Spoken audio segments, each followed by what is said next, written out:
And after 10 minutes, the camera's going to cut out, so Okay. Miles going to wrap us up, and then we'll start again if we're still gone. Yeah, perfect. Thanks for doing this. No problem. You're a bodybuilder. Yeah. Adam McDonald. Yeah, thanks for doing this, man. You're ripped as fuck.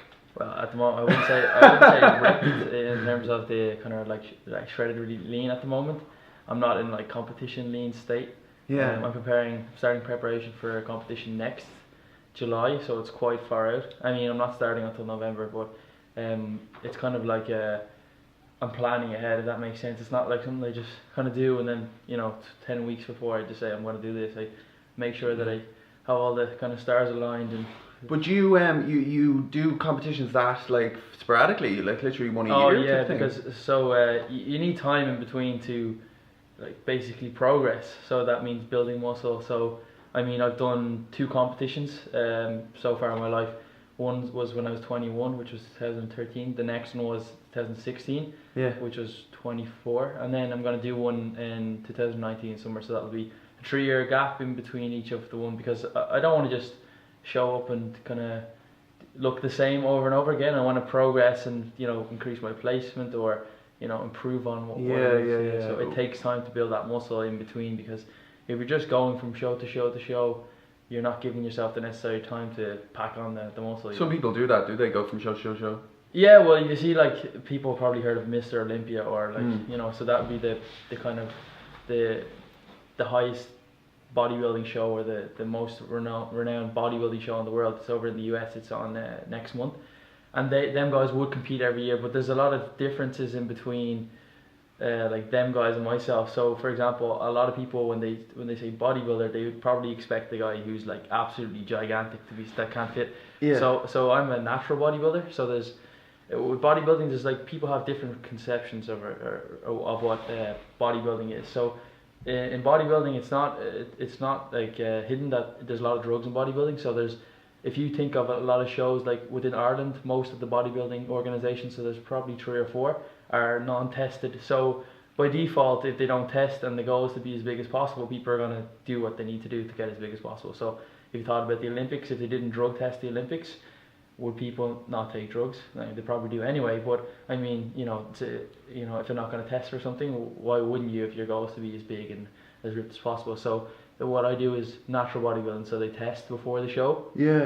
And so you basically it's drug free. So you have the giant bodybuilders who you'd see like Arnold and these guys who are absolutely, you'd walk down, their legs would be rubbing off each other. Yeah, chafing like. Yeah, those guys who are like freaks, they would be not. They would be doing shows if they do shows that are like untested shows for the most. What do you think of that? Like that size where your calves are rubbing out, like. Well, what do you think of it? Like. I think it's quite impressive. I mean, when I was 19, I first went to like a pro bodybuilding show. So you have like shows that are like in every country, but then you have these professional ones where these guys win like 100k if you win the show. But it's very far and few between. So it's like saying the local league versus the Premier League in soccer. So when I first saw this guy, he was like a horse. He's like 5'9", but like built like a brick shit house. And I was just very impressed. And it's just something that it's like a freak show kind of almost, and not in a negative way, but it's very cool to see if you're, it's something that you don't see every day. Like steroids. Well, not necessarily just steroids, because steroids are a bit more ubiquitous than just these guys. There's many people in Ireland and Dublin that use steroids, but they're not huge, because there's other things that come into play, like genetics, training ethic, diet, consistency.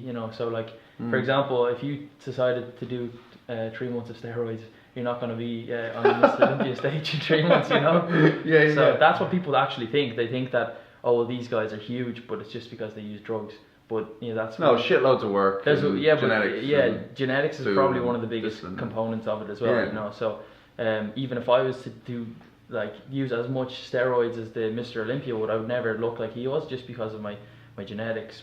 He probably works. He has the the ability to train, sleep, and eat. So there's a lot of things that come into play. But when I first saw him, I was just amazed at the sheer size of a human being could get. And you can basically see their work ethic, their consistency over the years.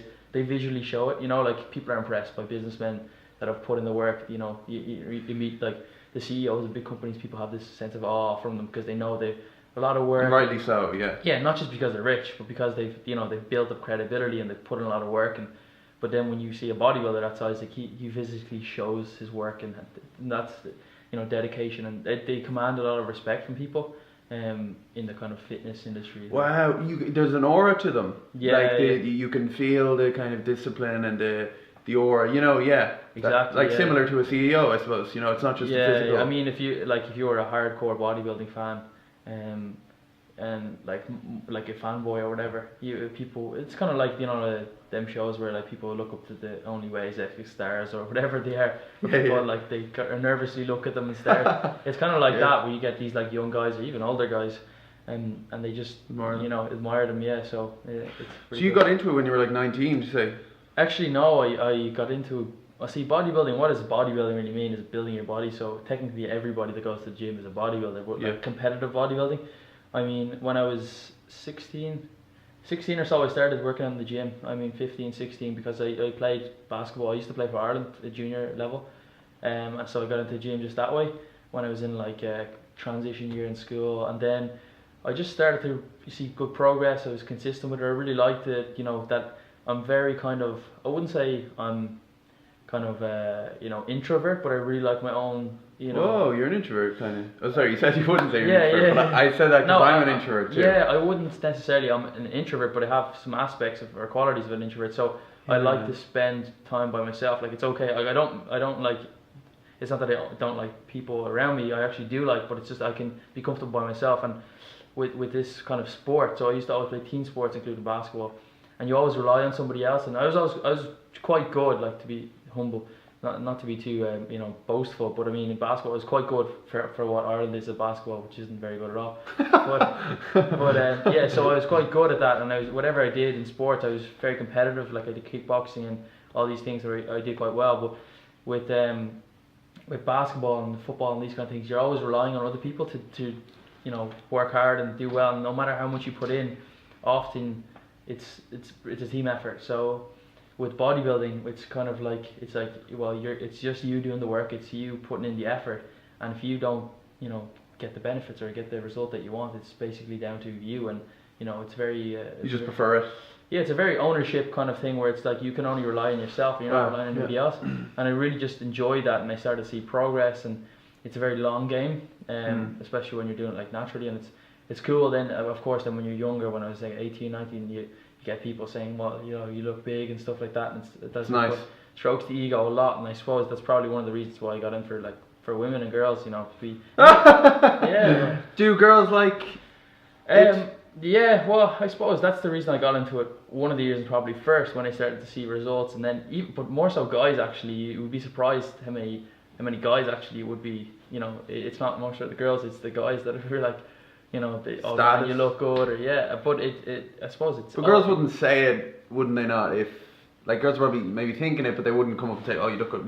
Do they? Is there a massive difference between looking like me and looking like you? See, the thing is, it's not that I was just like slim one day and the next day. It's just part of, since I was younger, I've been this way, so I can't compare two people to me. It's not like there's different traits that women like in men, so it's not like, oh, well, he's skinny and that's why they don't like him, and I'm buff, so that's why they like me. There's obviously different things, so I can't compare directly. So I haven't been like I'm 26. I haven't been like a skinny 26-year-old and now a big 26. I've just been the way I have been since I was younger, because.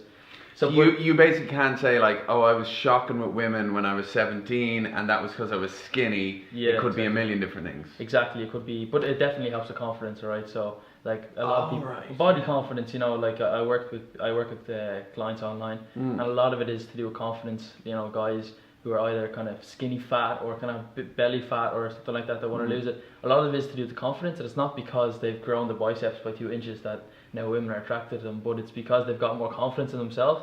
Then now they portray more confidence, and that's essentially what women are attracted to.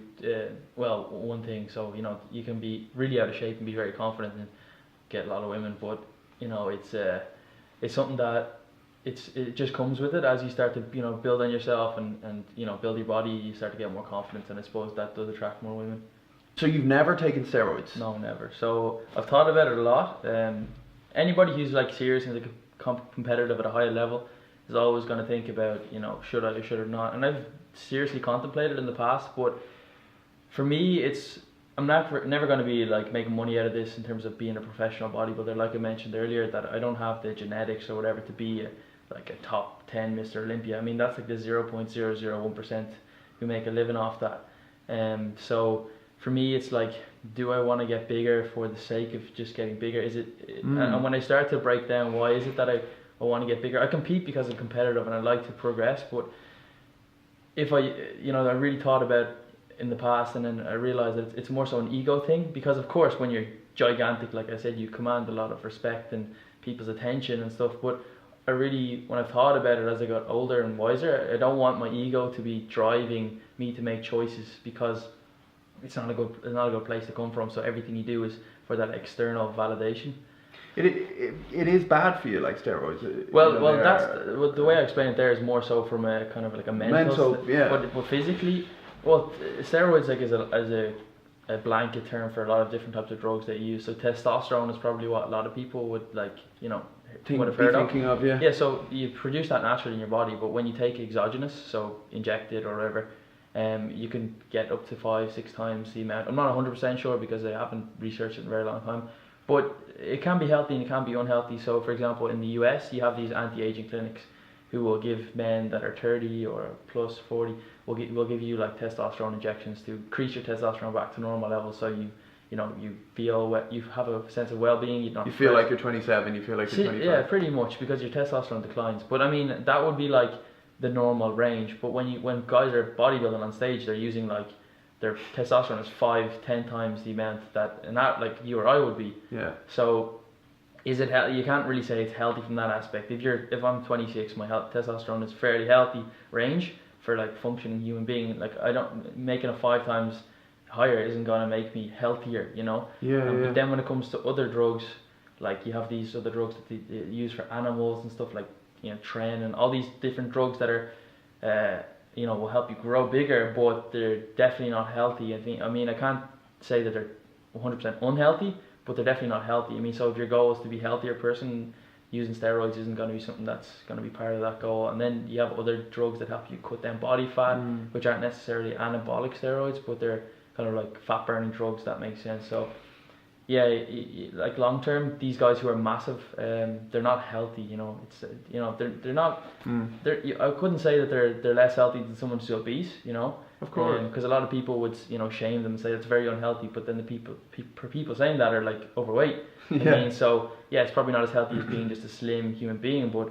I mean, you could probably be a lot more unhealthy by being just basically overweight and obese. Oh, like what do you think of, is it different like with women and stuff who take steroids? I think it can be quite obvious. I saw somebody in the gym recently, like very sharp jawline, deep voice, some facial hair, acne, Facial hair? Sure it wasn't a man? No, I mean, but just a little bit of, What do I think of it? I mean, well, I'm not attracted to it physically, but again, if you want to be the best, what you do, if she's a competitive female bodybuilder, you've got to be extreme, and if that's what her choice she wants to make, I mean, yeah, it's not healthy. I'm sure she probably can't have kids. I don't want to say definitely, but... Oh, really? Okay. Well, yeah, because you're basically taking male hormones. It's like if you wanted to change from a woman to a man, if you're transgender, you take testosterone, so your voice gets deeper, you stop having periods, you get like, hair on your chest and stuff. And basically becoming a man, so you get stronger, you build more muscle with more androgen receptors, and that's basically why women take steroids, to become more muscular. But it's definitely moved from being a female to, you're basically less feminine, you're becoming a man essentially.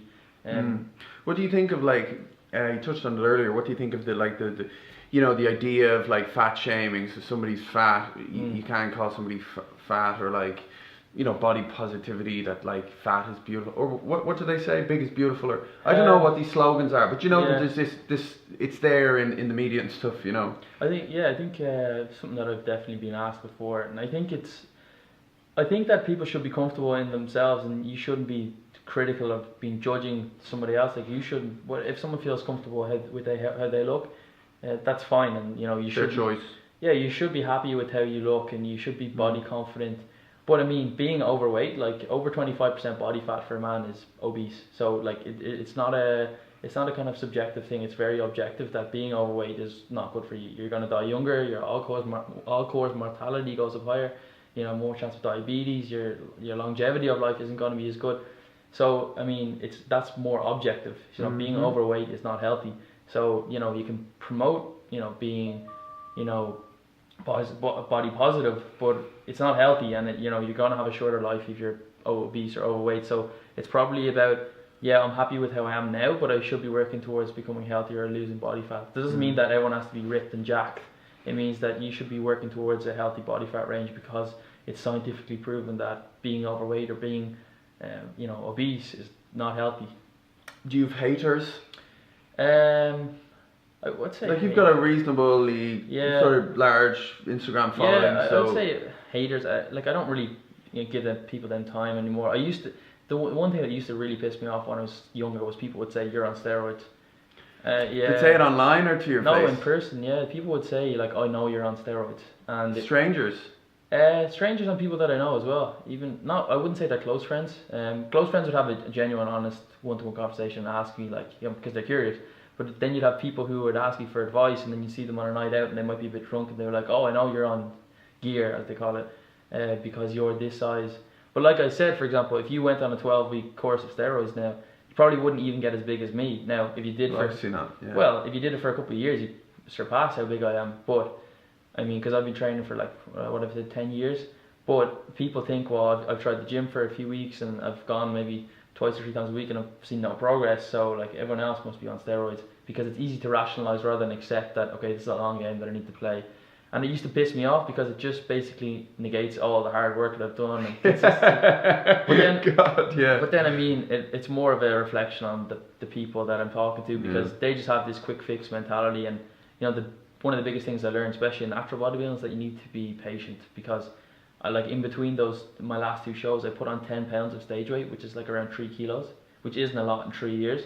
Whereas if you're a bodybuilder who's using steroids, you could put on probably 15 kilos maybe if you're lucky. So I put on 3. So I mean, I don't look significantly different between those 2 shows.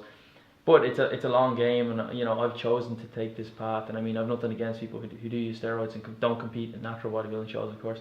But it used to piss me off when people used to be like, "Oh, you're on steroids." You're like basically saying I'm a liar, because I'd say I'm not on steroids, and they're like, "Well, you're a liar," to my face.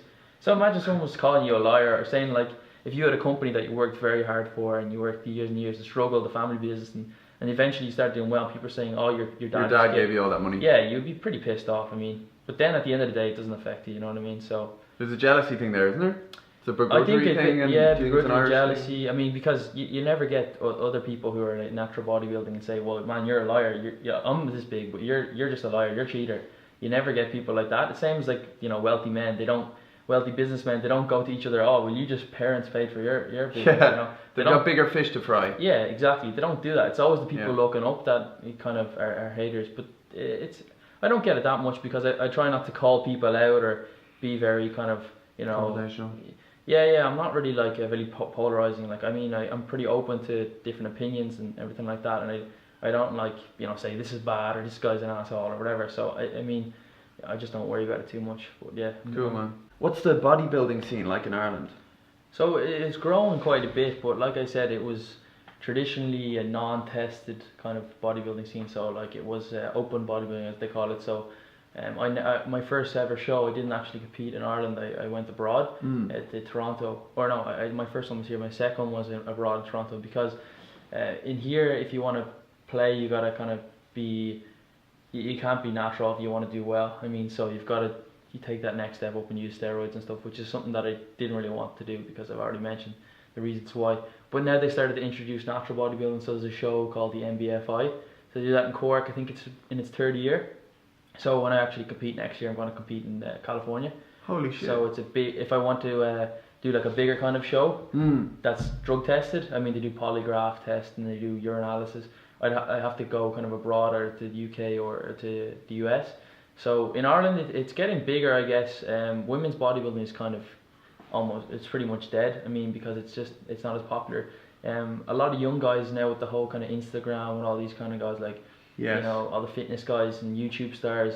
A lot of young guys want to compete in this thing called men's physique. So it's like where you wear these board shorts, like swimming shorts essentially, that go down to your knee, and you kind of, it's a bit more of a feminine kind of competing where you're doing like, you're not doing the muscular stuff, but you're kind of just relaxing pose as if you're like a swimwear model. Okay, Yeah. just a different body type basically, kind of. Yeah, more of like a more attainable type, if that makes sense. Yeah, more, yeah. Yeah, like it's more like beach body, like, well, it's still actually very muscular, but it's not like, you know, 140 kilos.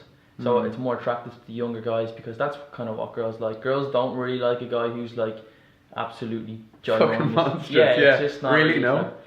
I don't. Well, I've never been there, but Do you think it's just because it's unnatural? yeah, it's so just not. really, Yeah, I anything mean, unnatural isn't really as attractive. yeah, they like the kind of men's health cover kind of look, and that's becoming really popular. So actually across the world, that men's physique kind of category, because it's a lot easier to compete. You don't have to build up as much mass, and you can do it at a younger age. And a lot of young guys in Ireland actually getting into that. I'm not too sure about what it is that, like, I mean, I have the good size to compete at that, even if an untested show. Yeah. I could compete in that in Dublin, but I'm a fan of bodybuilding, like trying to get as big as possible. Yes. But if I want to do it naturally, I kind of have to go abroad. Like, if I did it in Dublin or Ireland, I would get smoked, you know. I would look good, but the guys would just have 20 kilos on me. Yeah. You know, guys younger than me would be like, 20 kilos heavier than me. Do you get nervous before these competitions? Not really. I get excited, and yeah, I do get a bit nervous. Because they're so spread apart, like you can't even get used to them. You No, know, you can't no, even get yeah. the feel for them. So. No, I don't really, like, I like public speaking and stuff like that. You do get this kind of nervousness, but that is the sense of being alive, you know, and that's one of the things that I really enjoy about bodybuilding is on the day of the show, you're in this room with all these guys who are tanned up and stuff, and it's the most homosexual thing from someone looking outside. I mean, you're wearing a thong and you're tanning each other up. But it's like, but you have this sense of camaraderie, and everybody knows that everyone else in that room has gone through the same process as you, which isn't easy. When you're getting very, very lean, you get tired and very fatigued. You're weight cutting basically, right? Yeah, when you're doing it for months on end, and you're just, at the end of it, you have no motivation. Your libido is very, very low. I mean, Whoa. Your testosterone is reduced if you're doing it naturally as well, even unnaturally, but you're taking exogenous testosterone in that case. But your motivation is just low. You don't even want to really work out anymore, but it's very, very tough. And I mean, it's a 24-hour thing compared to like other sports where you go home and you're kind of done. But in bodybuilding, you have to watch what you eat, so it's a 24-hour kind of thing. So you know in that room that everybody in that room has gone through the same process, and it's a really great sense of camaraderie. Yeah. So if I don't win, actually I don't think I've ever won. I've came second, and the last one was. Wow, you've done really well with these things. I did well. I mean, I actually competed in fitness modeling both times because I didn't have the size to do unnatural bodybuilding. So this is going to be my first actual natural bodybuilding show. Okay. Yeah, so it takes time to build muscle naturally. I mean, you can't live for 2 years and do a natural bodybuilding show. You just won't have the size. So usually the guys who do natural bodybuilding are a good bit older, maybe, you know, into their 40s even, that do the best. Whereas in the other bodybuilding, untested, guys can be quite young and quite big because they have this, you know, extra supplements. How often do you go to the gym? I probably go 4 or 5 times a week, I'd say. Is that all? Yeah. Really? So, and how long do you spend in the gym? An hour, I'd say, yeah. And do you do much cardio?